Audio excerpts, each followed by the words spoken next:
Chantal Mutega muri studio za radio televiziyo Umusare nongeye kugaruka mbasuhuza mbabwira ko umunyamakuru Alain agiye kongera kutugezaho amakuru ukuri kwamye. Mumutege amatwi mwumve ibyo tugezaho birahambaye. Ukuri kwamye reka tumutege amatwi. Nagira amatwi yumva nakwiyumvira Umusare. Tubaramutse inshuti za radio na televiziyo Umusare, tubasaba ko duhurira muri studio kugira ngo twumvirize amakuru arimo ahitagira ku isi ya rurema, cyane cyane mu Rwanda, muri Kongo, ku ntambara yo muri Kongo, muri Tanzania, tumanuka twinjira mu iyobokamana, ibintu bikomeje kuba bibi. Umutwe rero w'amakuru reka tubabwire iki bintu bikurikira. Moteri ya FPR, turufu ya nyuma ya FPR yaba yatewe hejuru, bikaba birangiye. Iyo ni moteri ya FPR yagize iti ndivuze nkurikiye ikinani cyananiye abagome n'abagambanyi. Iryo niryo jambo ryatumye Habyarimana yasezereho mu kwivuga. Iyi moteri nayo ya FPR yateye iturufu rya nyuma yivuga woninde ni Tito Rutaremara. Muri Twitter yiwe muraza kwisoma, ndetse no ku Gihe murayibonera, aho yivuze ko ari we yagize gute yanesheje ibihugu byose byo mu karere. Uwo ni Tito Rutaremara. Tuva kuri Tito Rutaremara tumanuka gatoya tubabwira tuti uyu mugani nawo muze kuwica, kuko ntabwo tubabwira ngo dusubize oya, ahubwo murawica kandi murabyumva. Ngo umuzimu arira kuri nde? Umuzimu arira aha rero dushatse kuvuga iki? Ninde yafashe Goma? Mwamuzi wafashe Goma? Ninde yashaka iki? Aya makuru muraza kumwumva, reka tumubahonge uwo ari we. Uwo nta wundi yatumye Goma ifatwa, ngo ubushobozi bwose Paul Kagame na zirangabo ze kugira ngo bafate Goma ngo byatewe n'ibintu bitatu, ariko inkomoko yabyo nyamukuru ni intureka yari iri hagati ya Israeli hamwe na Afrique du Sud. Ikirego Afrika y'Epfo yatanze irega Israeli kirimo ikora jenoside muri Gaza, ngo icyo nicyo cyatumye Israeli iza kwihora, ariko mu kwihorera yihorera itagiye muri Afrika y'Epfo, ahubwo yihorera hariya Igoma, ngo kugira ngo yerekane ko Afrika y'Epfo atari igihangange. Ibi byakozwe na Israeli kugira ngo Goma ifatwe, turaza kubibabwira. Turacyakomeje. Burya barakubwira bati intwari nibyo koko ijambo rya kera, burya mujye mureka ba kera, agashyitsi ka kera ngo kagira gute? Ibyo reka ndakabicire. Agashyitsi ka kera kavumbika umuriro mw'abantu mwe. Burya mujye mutinya abantu bavuga ngo intwari ni yapfuye. Aha iri jambo naryo mubyumve neza. Intwari ni yapfuye. Intwari igihumeka ngo ntabwo iba ari intwari, ngo kuko ngo mu by'ubutwari iba yarakoze irashobora guteshuka maze ikagira gute, ikaba yakura iby'ibigwari, bwa butwari bukaba burarangiye. Ibi rero ngo nibyo byatangaje Cardinal Kambanda ubwo yagira ati Paul Kagame nuwo twahawe n'Imana. Nimwumve ibintu Kambanda yivugiye, si genda bivuze. Kambanda, Cardinal Kambanda ati Paul Kagame nuwo twiherewe n'Imana.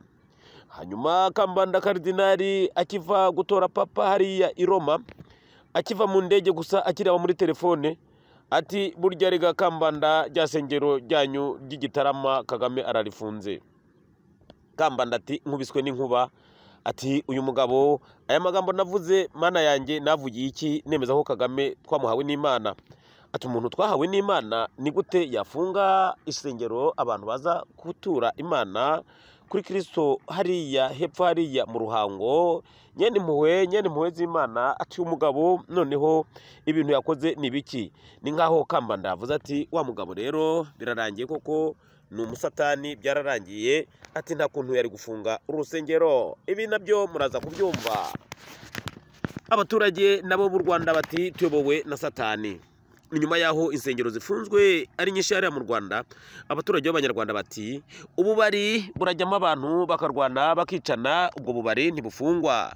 Ati mu bubari bwinshi bwa Kigali bukomakomeye nta munsi wijyana indaya indangamirwa zidakubiswe ibidaje, icyo bita amacupa mu mutwe. Ikibabaje ubwo bubari ntibufungwa. Ati ni gute wajya gufunga urusengero abantu bagiye gusenga? Ati biboneka ko tuyobowe n'imyuka mibi ya satani. Ibyo nabyo ni mu kanya. turaza rero kugaruka ku giki rero ku ntambara hoho bimeze gute.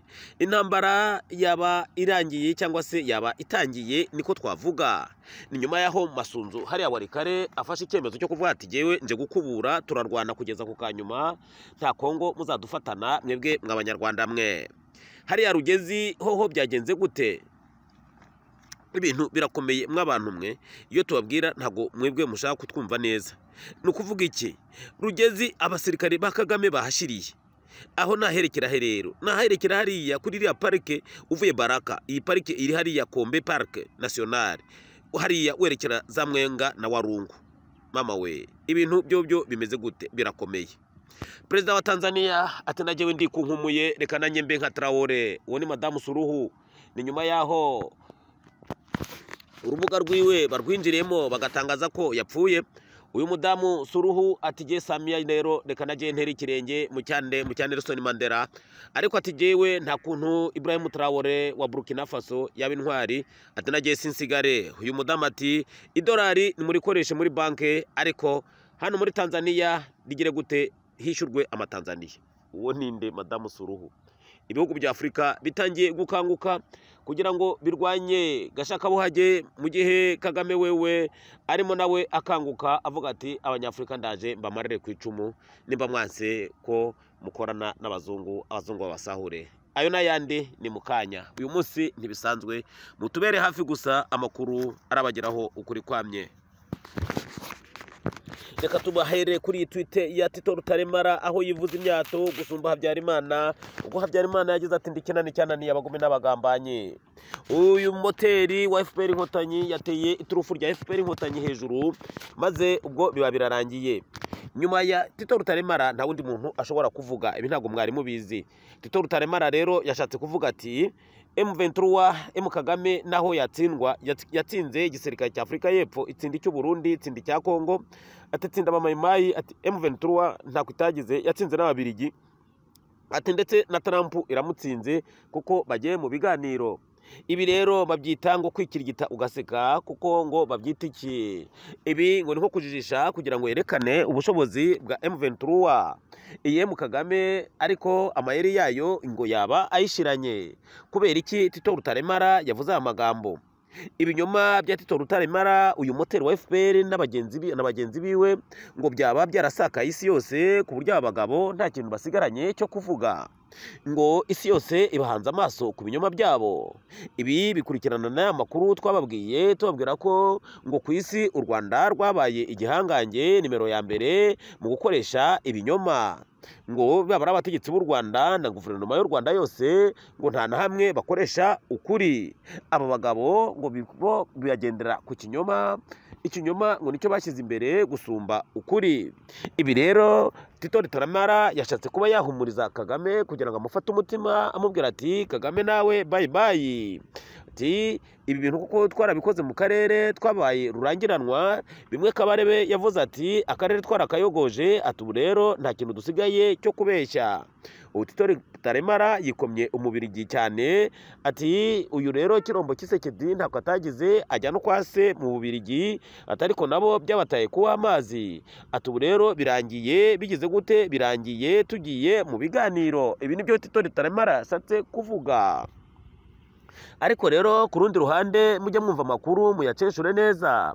Kuba Tito Rutaremara yavuze ari amagambo ati birangiye M23 itsinze urugamba igiye mu biganiro, burya yashatse kuvuga ati tuka dusokore abasirikare bacu, Trump ntahave aduhitana. Bishatse kuvuga iki rero?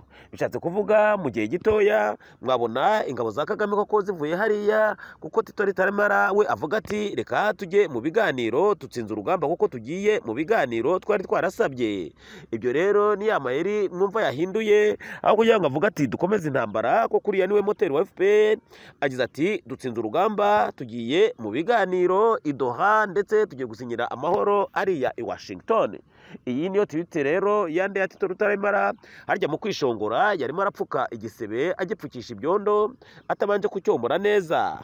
Na yemere ko bavogera igihugu cya Kongo none bikaba bibagarutse. Kandi ikindi nuko ibyo bakoze muri Kongo, abantu bishe muri Kongo bategerezwa kugira gute? Kubaryozwa. tukivuga muri hariya muri Congo ngo haba hari inyandiko mu mpisho zirimo zandikwa mu bantu bagize M23 ngo bashobora kuzasigarana ibyaha ngo bazabazwa ibintu byabaye muri Congo. Ibi ngo bimwe birakorwa n'abahanga ku buryo abo bantu bagenda bandikwa buke buke, cyane cyane abari ku isonga ngo ninde yaba ari Sultani Makenga, undi ngo yaba arimo avugwa mu bantu bategezwa kuryozwa ibya Congo ngo ni Colonel Ndanga, undi nawe ngo ni uyu Bertrand Bisimwa, ngo aba ngo nibo batumye abaturage ba Congo barimbuka. Ibi rero ngo bimwe birakorwa mu ibanga kugira ngo Paul Kagame abyikuremo, ariko ngo byanga bikunda Paul Kagame ategezwa kubibazwa kuko ari we nyirabyo.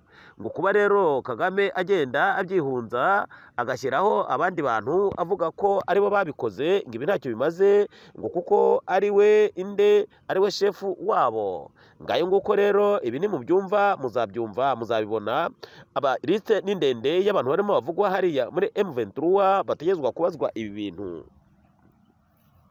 Tugaruke rero, dufise amakuru menshi. Reka duse nkaho tugarukira ahangaha kuri Karidinali Kambanda. Karidinali Kambanda we yabaye nk'umuntu yaguye mu mazi. Karidinali Kambanda yaba yibuze. Karidinali Kambanda yaba yumiwe. Karidinali Kambanda yaba yicujije ku magambo yavuze yo gushimagiza Paul Kagame. Uyu mwungeri wa Kiliziya Gatolika, uyu mushumba hariya, uyu Karidinali baramubaje bati, Karidinali ubona gute Paul Kagame? Mu kutarya iminwa ati, Paul Kagame ni impano twiherewe n'Imana.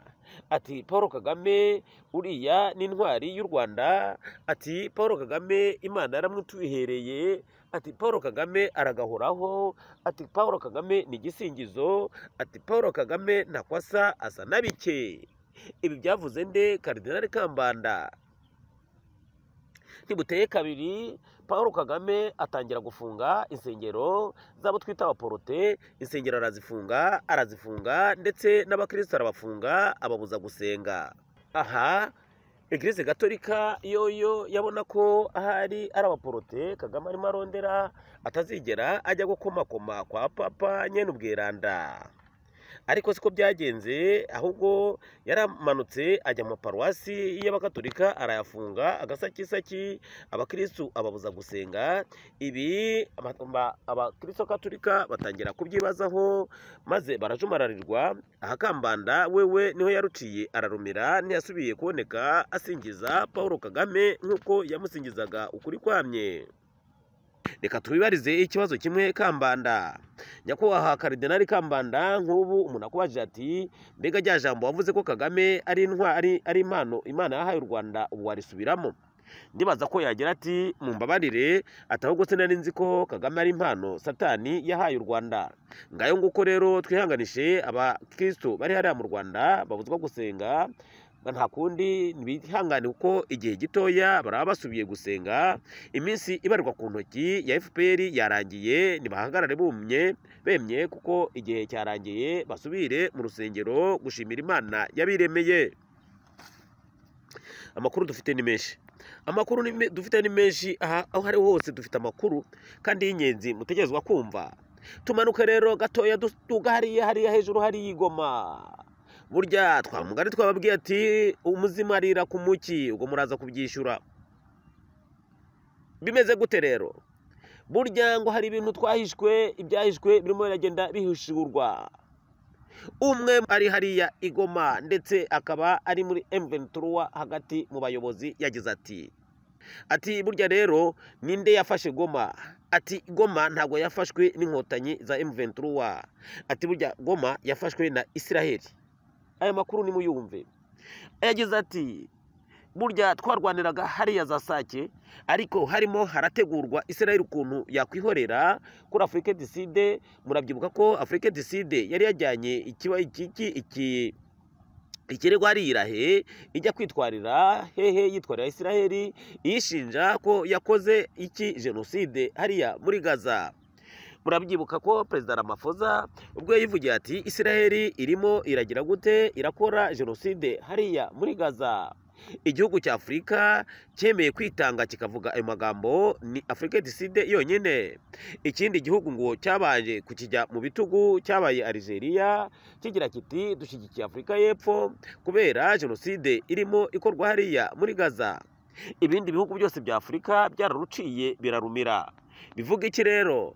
Bivuga ko igihugu cy'igihangange iyo kirimo cyica abantu, ibindi bihugu bikoma amashyi biti bice n'umundi twebwe ntutwice. Ariko Afurika y'Epfo byarayinaniye kwihangana, iravuga iti nanjye ndi igihangange, reka mvuga amakuru ndetse ndabaze ntange n'ikirego ko Israel yamaze abantu hariya muri Gaza. Ibi kandi byarafashije kuko Israel yahise iceba kugira ngo ntirimbure abanyagaza, abanyapalestina hariya ntibamare. Ibi rero ngo byagiye mu mutwe w'abanyayisiraheli, bashaka uburyo bwose bazihorera kuri Afurika du Sud.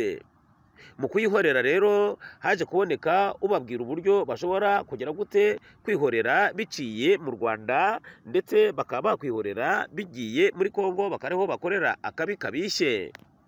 Nguko rero uko umupangu wagiye mu ngiro, maze bapanga na Kagame ukuntu bashobora kwihorera ku ngabo za Afurika y'Epfo, ndetse bakayikoza isoni igataha amaramasa.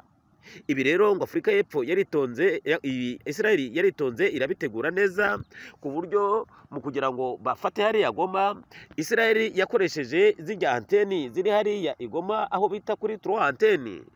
Aha kuri 3 anteni itumanaho Israel yagize uku irarirasa, ntabwo yarirashinya kuri rasa, yagize gute irarihakinga ku buryo itumanaho ryahagaze. Itumanaho ry'igisirikare rikimara guhagarara, inkotanyi zatatse n'ingufu nyinshi. Aha ngo zatatse ziyobowe na Israel. Ayo ni amakuru turimo twahawe n'umwe mu bayobozi ba M23 ari hariya igoma. Icyakurikiyeho ni igiki rero? Nuko bahawe itegeko, ubundi u Rwanda ntabwo rwari kwihandagaza ngo rurase Afurika du Sud, kirazira. Israel ngo yaba ariyo yakomandinze, irababwira ati nimurase abo basirikare ba Afurika y'Epfo, nimubakubite, icyo bakora twebwe turahari. Nguko uko abasirikare ba Afurika du Sud barenga 14 baguye hari igoma, abandi bagakomereka, ngo burya kwabaye ukwihora kwa Israel. Ibi rero ni wa mugani twarimo turababwira tuti burya umuzimu arera ku giki. Ibi ngo byungukiyemo Kagame, kubera ko wewe icyo yashakaga ari uko yafata Goma, yari maze imyaka 3 yaramunaniye. Ikibazo kihari rero kigaruka ni iki gikurikira. Nibyo koko Israel yarihoreye, yihorera kuri Afurika du Sud, ndetse mwaranabibonye ukuntu abanyafurika du Sud bafashwe nabi, bagafatwa nabi kugeza ku mwanya wa nyuma basubiye iwabo baciye muri Tanzania. Ibi ngo byabaye ikimwaro kuri Afurika du Sud, ndetse biba ikimwaro gikomeye kuri Ramaphosa.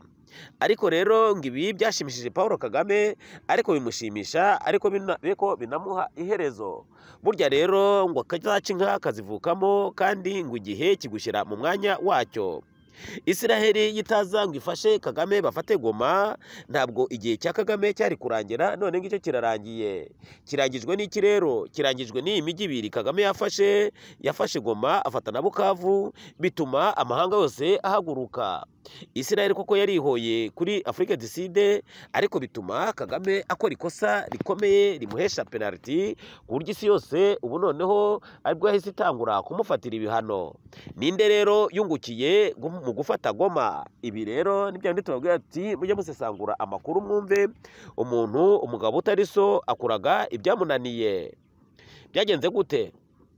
Israel yo yarihoye irigurukira, ariko ibibazo byasigaye kuri Kagame. Kagame yahise ahabwa ibihano bikomeye cyane n'abihugu by'amahanga. Kisekedi abahinduye umukenyuro, abayikubise kwa Trump ati ngumfashe. Kagame biramusunitse, bimujije icyuya, none abuze yacira n'ayamira. Ubu rero igisigaye ni ikihe? Ni cyagiye twababwiye tuti igihe kigushyira mu mwanya wacyo. Iyo Kagame ataza kugira gute kwishongora cyangwa ngo ze kumvira Israel ngo ajye gufata Goma, bice bari abanyafurika du Sud, akaba yarigumiye hariya muri Rubaya, yari gukomeza ashorogotora yirira duke duke. Ariko inda nini yiwe nka Ngunda yemeye kumvira Israel, bajya kwihora kuri Afurika du Sud, none ngibyo biramugarutse bimukozeho. Ngayo nguko rero abatari bazi cyatumye Goma ifatwa ni mukimenye. Ingufu zari ziri hariya igoma ntabwo M23 yari kuzishobora habe na gatoya. ahubwo Isiraheli niyo yabigizemo uruhare kandi ibigira ishaka kwihora ku banyafurika y'epfo. Ntabwo Isiraheli yabikoze ishaka kugira ngo ifate Goma ko ntacyo byari bimariye.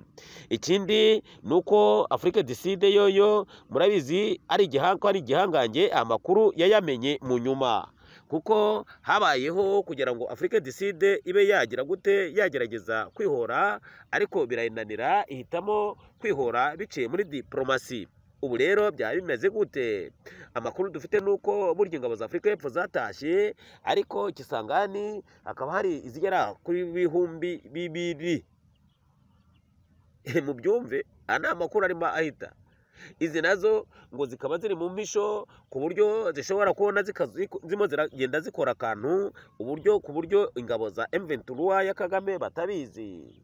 Ngayo nguko rero mujye mukurikirana amakuru Radio Umusare tuhababereye kugira ngo tuyabagezeho ukuri kwamye. Dukomeze n'amakuru. Amakuru ni menshi, ibintu mu bivugwa ni byinshi cyane. Reka dusimbuke rero tujye hariya muri Tanzania.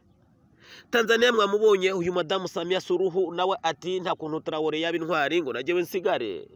Uyu Traore mwaramwumvise agira ati nimba abazungu muvuga ko Burkina Faso ikennye, nimwigende rero mwigire mu bihugu byanyu bikize, twebwe mutureke dukene twirire utwacu neza. Uyu mugabo akomeje kuvugwa cyane Traore, urubyiruko rwa Afurika yose rurimo ruragira ruti nguyu uwo twari dukeneye muri Afurika ashobora kugira icyo atubarira.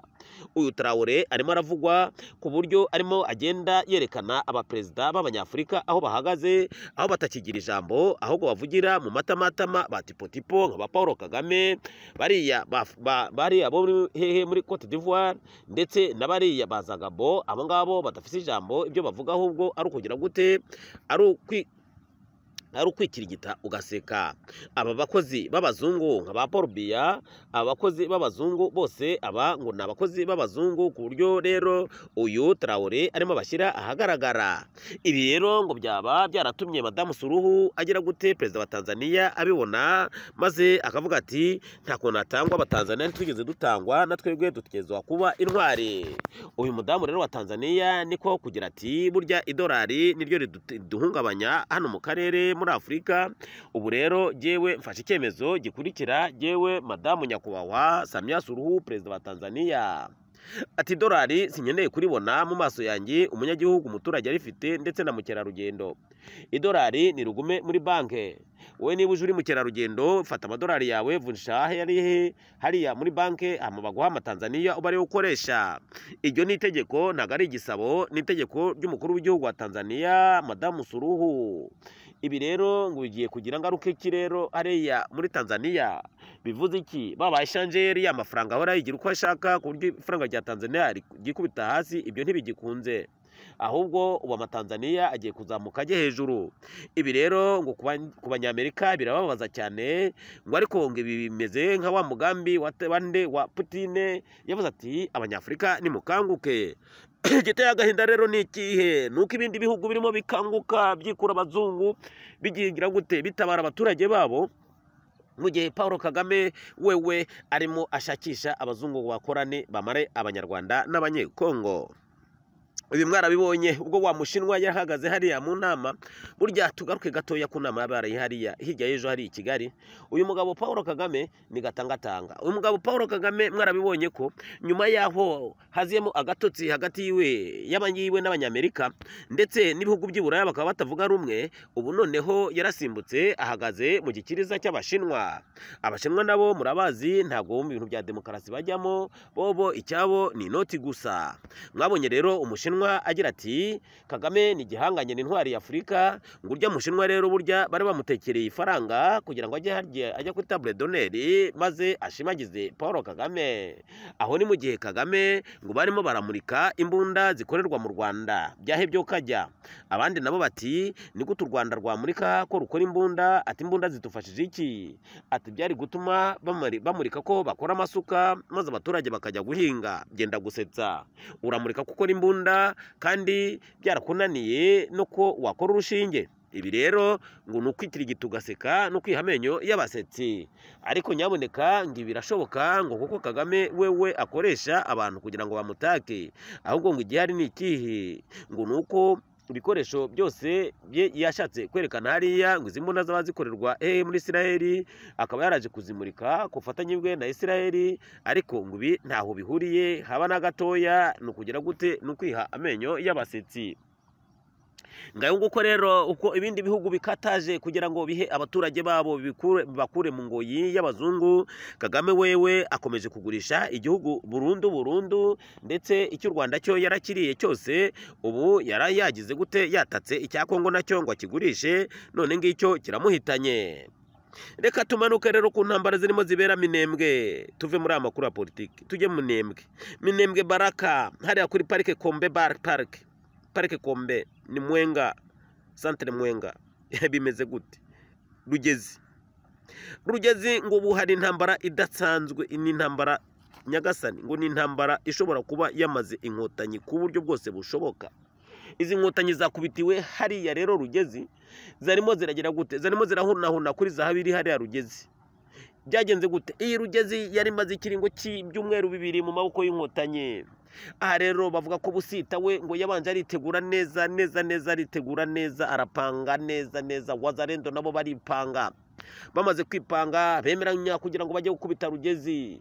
Iyi Rugezi rero barayisirikiriye, inkotanyi zibura aho zica, zibura cena naho zimira. Kubera iki? Byananiye ko inkotanyi zivana hariya Rugezi.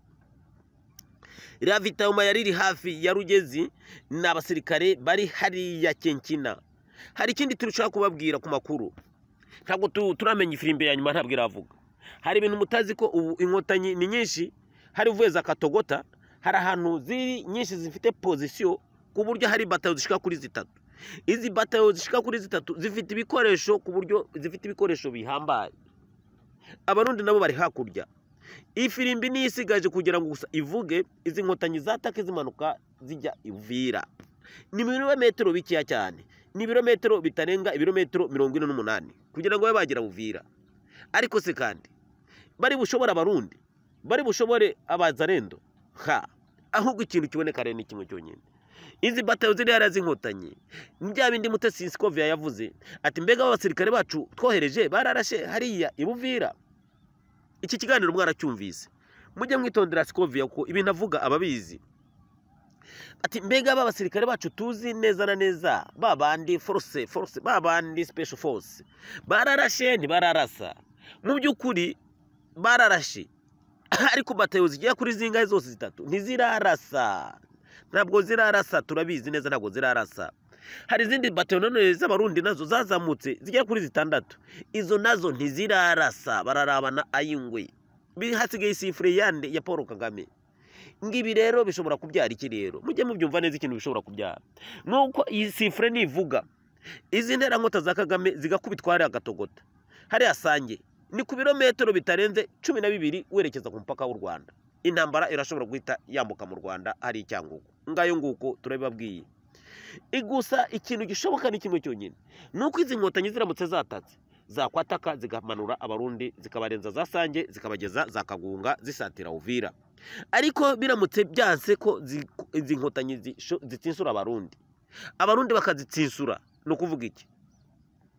Wazalendo bari hariya za Nyangezi, nta kindi kintu bari bukore, barahita bamanuka bambuka Rusizi, amasasu amabombe bakubita mu Rwanda. Iyi ntambara ni kumeze, urabye neza ukuntu hariya strategie militaire, ukaraba neza ukuntu hariya bimeze, intambara ukuntu ishobora kubera hariya ruguru ya za Sange, za Kamanyora, za hehe, za Nyangezi, hariya mu kiyaya cya Rusizi, intambara ukuntu ishobora kuhabera. Ntabwo intambara ishobora kubera hariya nta mabombe aguye mu Kibitoki, nta mabombe aguye Cyangugu, ntibibaho, kuko ni ku birometero 3 wambutse Rusizi. Ngayo nguko reka tubitega amaso, kuko ibintu birakomeye, kandi ikindi nacyo kiboneka ko ibintu bikomeye, nuko Kagame akomeza kudeployinga ingabo hariya. Biri bugende guterera Abarundi bararikanuye, bagiye kwigira mu matora. Itariki 5 babinjiye mu matora Abarundi bategeza gukaza umutekano byanga bikunda. Mu gihe Paul Kagame nawe avuga ati aba Barundi reka mbatesha umutwe, ari amatora yawo ndaburizemo. Arabishobora ntabishobora, biramuhitana. Ni mu gihe igihe Kagame asigaranye ni igihe gitoya cyane, kibarirwa ku ntoki. Ibyumweru 2 gusa baraba bagiye Washington gusinya. Uvira arayifashe ntayifashe. Biri bugende gute? Tubirindire. komeza rero mubane na radio na televiziyo Umusare 5 mumanuka mukubita subscribe kugira ngo amakuru abagereho. Mwari kumwe na Ale, mugire umunsi mwiza, bye bye. Ikibazo umuzimarira ku giki, ni gute Kagame yafashe Goma abikesha Isiraheli? Aha, umuzimarira ku giki na hejuru.